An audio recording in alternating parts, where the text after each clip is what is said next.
Welcome back to Most Amazing Top 10, guys. My name is Danny Berg and today is June the 7th, 2016. Now for some of you that might just be yet another Tuesday, hopefully a nice Tuesday, but for any of our Muslim viewers out there, today is one of the most important dates on the calendar, the start of Ramadan. Now those viewers might know a lot of what I'm about to talk about, although hopefully you might learn a new thing or two, but for those of you who aren't Muslim, let's find out what it's all about and take a look at the top 10 facts about Ramadan. At number 10, Ramadan is observed by Muslims all over the world. It's actually the 9th month of the Islamic calendar and commemorates the first revelation of the Quran to the Prophet Muhammad, where he was visited by the Archangel Gabriel in 610 AD, who revealed a verse from what is now the Quran, the Muslim holy book. Coming in at number 9, it's one of the 5 pillars of Islam. The 5 pillars of Islam are the foundations of any Muslim's life. They are taught as mandatory, and the 4th of the 5 pillars is fasting. Now this ritual fasting is an obligatory act where Muslims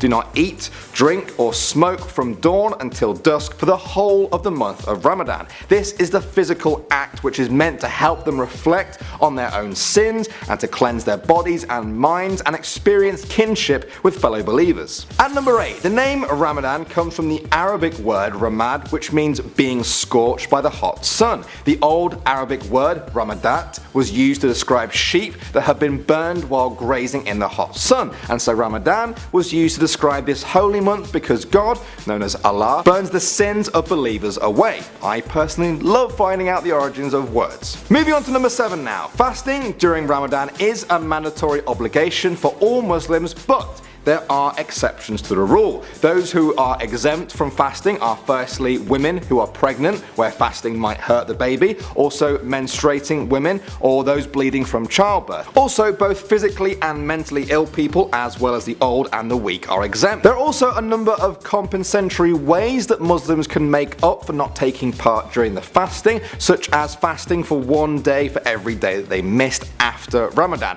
or perhaps giving a meal to a poor person. At number 6 now, the start of Ramadan for many people is decided by the sighting of the new moon. A new moon comes with the beginning of a new month, so most people can make a good estimate about when the start of Ramadan will be, but many places still follow the old teachings that you actually need a visual confirmation of a new moon for it to begin. So weather conditions can result in different start times for Muslims around the world. However, in the modern world, most Muslims agree on pre-arranged dates based on astronomical calculations. I even found a website out there that tells you when Ramadan will start in 2032 in case you really want to plan ahead. Moving on to number 5, charity is an important aspect of Ramadan. As well as fasting, Muslims are always obliged to be charitable under the zakat pillar of Islam, but especially so during Ramadan. This is because Ramadan is supposed to be a time of sacrifice and empathy for Muslims when they try to be more generous to those who are less fortunate than themselves. According to Islamic regulations, Muslims are expected to donate about 2.5% of their yearly earnings to charity. At number 4 now, fasting during the month of Ramadan takes place every single day between when the sun comes up and when the sun comes down. Depending on how far you are from the equator though,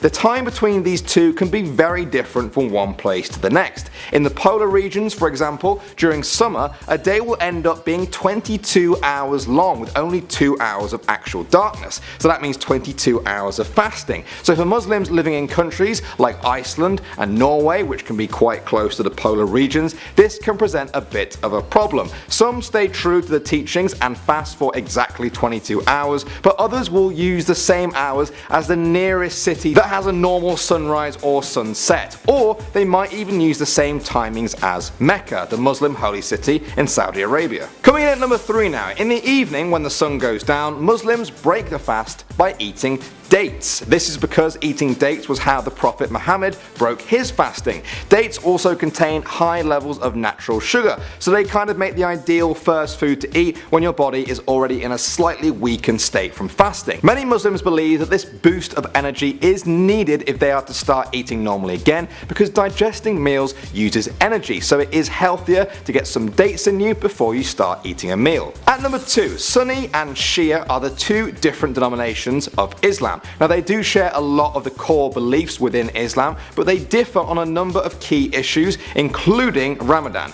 For Sunni Muslims, they believe that the fast can only be broken as soon as their daily Maghrib prayers begins, which is when the sun is no longer visible in the sky. But is that actually classed as sunset just because you can't see the sun? Well, Shiite Muslims say it's not, and they actually wait longer, claiming that the fast cannot be broken until every last bit of light has left the sky. And finally, at number 1, just like the beginning of Ramadan, the end of it is signified by the sighting of the new moon. Now, this holiday is called Eid al-Fitr in Arabic, and just like the start of Ramadan, weather conditions can sometimes make it kind of difficult for a visual confirmation of when Ramadan has actually ended. So many Muslims mark the end by the completion of 30 days of fasting. This is a day of celebration where Muslims dress their best, they share gifts, go to events, have meals and spend time with their families after a long month of self-reflection. Bonus fact, the White House has actually held an Eid al-Fitr dinner every single year for the past 20 years. Well guys, that was our 10 facts about Ramadan, which starts today. I hope that everyone learnt something. I know I personally did. I learnt a lot, and I hope my Arabic pronunciations were okay. Almost every day of the year is an important day for someone or some group of people in the world, so do you want us to cover